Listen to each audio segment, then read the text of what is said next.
welcome back to another update, and this is the update on the Izzard 56 EF4 tornado that also occurred on the 14th, and we will be discussing a relatively short video compared to the other videos because there is not much information on this tornado of the event, despite being very significant and the first EF4 to be rated of the outbreak, the first violent tornado to be rated of the outbreak, and the most recent EF4 tornado in Arkansas since the December 10th, 2021 Haiti EF4.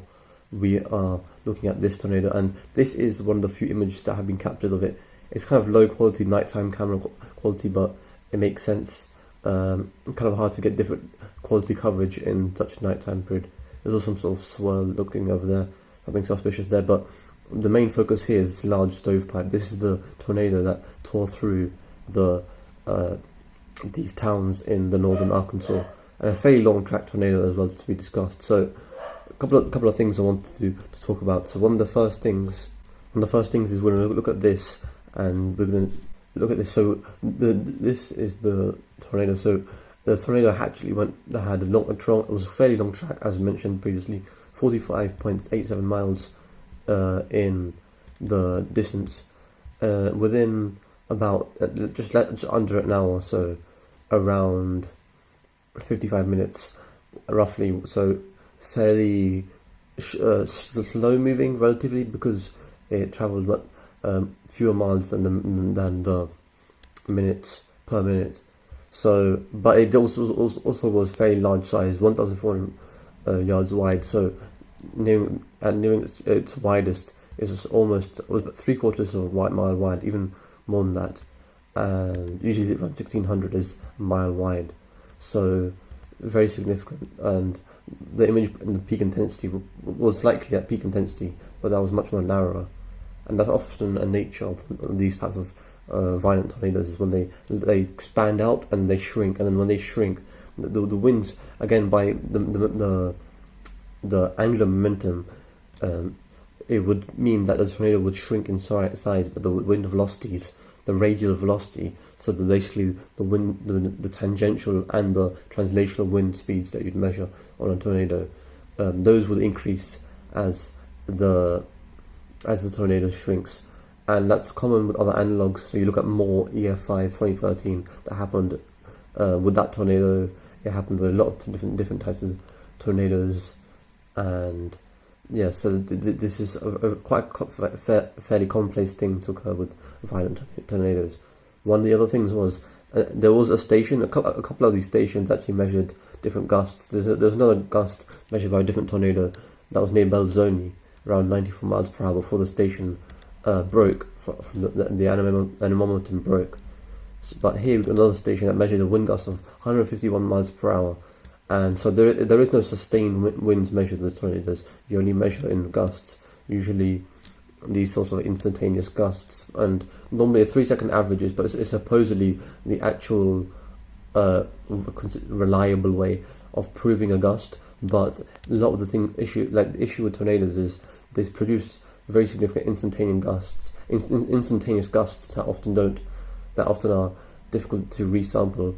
So a lot of the strongest tornadoes you ever heard of, British Creek Moor in 1999, a lot of those tornadoes, those are instantaneous gusts when you hear such high readings, and most of the time it will be like that. And here again we have a gust of 151 miles per hour, and that's not even the center. As for what the data here is suggesting, and likely with these anemometers, is that it usually measures a radial velocity in the outer condensation. So the actual inner velocities, by theory, could be much stronger. And even by that theory, like if we use Werman's theory of how tornadoes wind speeds near surface around like 3 meters AGL, so that's just above ground level, is usually 31% higher than around 100 meters to 130 meters above ground level. So if you were to apply that principle and multiply this by 1.31, you would probably get a maximum wind intensity for this tornado around 200 miles per hour, so high-end EF4 actual intensity of the tornado, if you were just to use this singular gust to represent the true intensities, and so that is demonstrative of the idea of tornadoes being higher intensity than the actual ratings, and that's just typical, especially with the violent tornadoes. And yeah, just looking back at this, one of the things that I was going to discuss is the part of the fact that the tornado initially had two separate tracks. It was initially rated with one EF3, which is relatively short, which passed through 56, and then another EF4, which was going through Izard, and they made it two separate tornado tracks. But then they combined those two tracks to become one long track tornado. And what often occurs in that process to designate a single long track tornado is whether you look on radar to see if there's an occlusion, to see if the debris ball on that tornado had dissipated or had been, or the debris correlation coefficient values had decreased. That would suggest that the tornado may have lifted and briefly cycled. The supercell might have cycled and produced a secondary tornado. But the one way to deny that and prove that it's one long track tornado rather than two tornadoes. So this is like the opposite of what happened with the Mayfield tornado, the quad state supercell in 2021 December 10th, where they actually deciphered that one long track tornado was actually two tornadoes. Instead, in this situation, it's two tornadoes being put together as one singular long track tornado. And so with that, you would look for the certain things that previously have been mentioned, and you'd also look for damage in actual damage. When the MWS go out to survey, they would see damage. Is there a difference in the damage? Is there abrupt ending to the tree damage or the roofing or the house building damage? And does the tornado track abruptly curve north, potentially suggesting that the tornado might have lifted, and that would suggest an occlusion occurred. This is just the supercell. Again, one of the issues with Arkansas is that the radar coverage is fairly low resolution, especially when you get to northern Arkansas, and that still doesn't prevent us from seeing the presentation of the supercell itself. So the supercell here, you can see, so this red color is the high reflectivity, so you've got a lot of precipitation, hail, and other precipitable molecules within the cell itself. And then you've got to near the name 56, you've got this secondary area of red reflectivity, and that is precipitation, but that's also debris being lofted by the tornado itself.